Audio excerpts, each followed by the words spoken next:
Evan from Stock Music Musician, and today I've got a review of the Markbass 210 CMD 102P bass amp.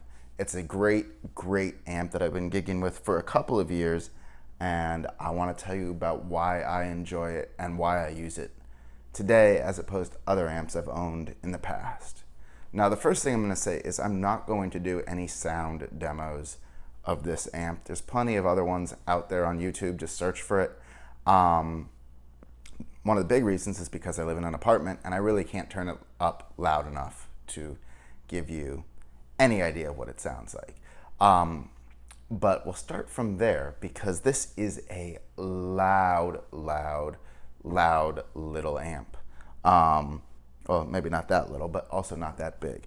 I have played everywhere from, nightclubs of 50 people to festivals with thousands of people, and I've used this amp for all of those.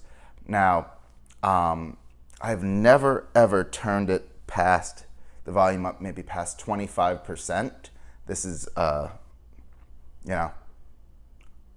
probably more than up past 3 or 4. It is loud. Now, obviously, when I've played outdoors, the sound guy has tapped into the direct out, which is built into this amp, which is one of the things I'm going to get into. It's got a lot of great features built into it. And also, I've got an active bass, which is mainly what I use there. I've got a few others, but sort of a hot-rodded electric P bass with active EMG pickups. And I honestly, there's a input gain here, and my bass is pretty hot, but I have never put it on past maybe 3 or 4 as well on the input side. You've got a nice clip light indicator here, which is great if you've got a hot bass like mine, so you don't clip it going in. And then you've got a low, a mid, high, a high, a low, a mid, low, a high, low, and a high control. And honestly, this amp and this cabinet is pretty well tuned, and I almost never do more than keep everything at 12 o'clock, and I'll dial in a bit of tone on my bass. Sometimes I'll give it a little low mid boost, but really it's pretty well balanced and there's no need to get into there. Then there's 2 sort of features, the vintage loudspeaker emulation and the VPF, which I forget what it sounds for, but vintage something emulation or filter. I think it's a vintage something filter. Frankly, these don't really do a lot for me.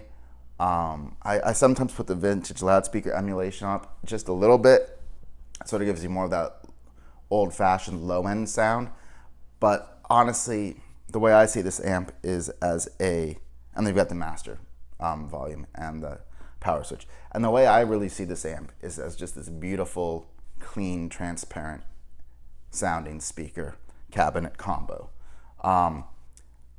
So clean, in fact, that really you should be using your pedals and your technique to get sound out of this because it's transparent. And if you're trying to get color out of this amp, I think you're going to be disappointed and you're not going to quite get what you want.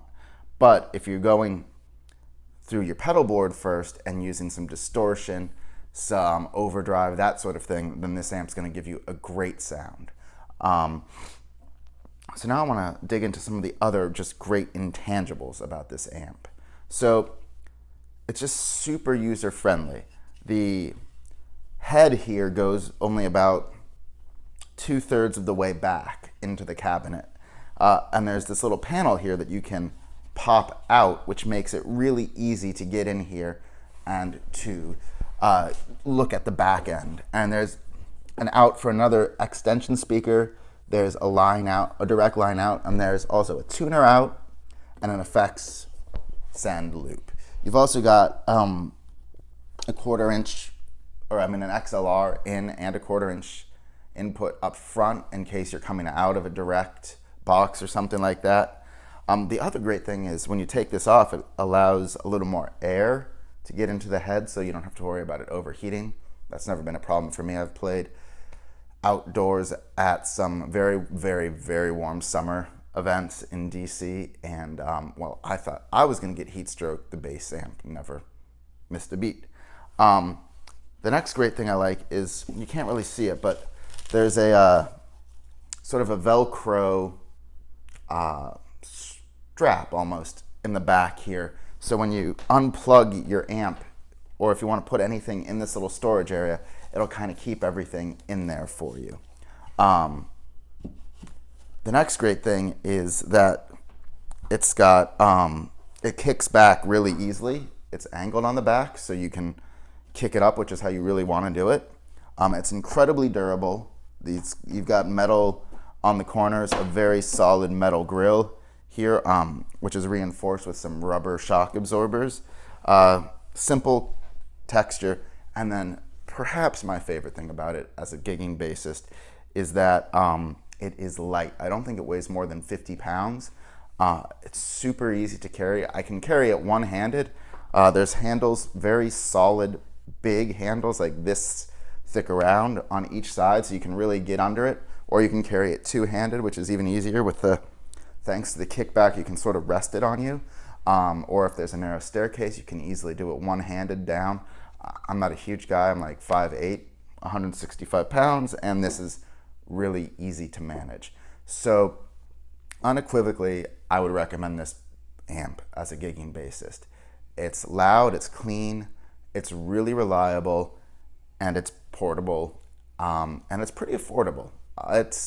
You can usually get them under $1,000. There's an affiliate link down below if you're looking to pick one up.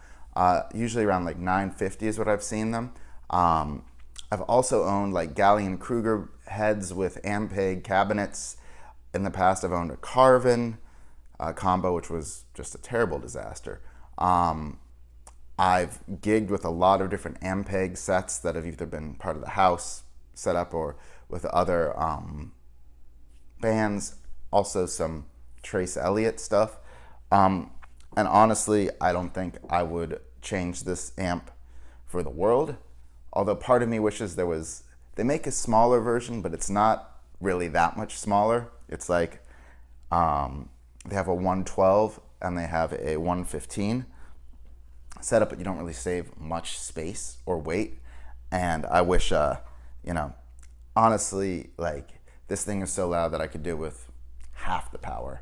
I've never come anywhere near to using it all, unless you just plug directly into the board. So for the gigging bassist, yeah, pick this thing up. You won't regret it at all. The sound quality is great. It's easy to use. And just sort of got to dig in and dial in your own tone.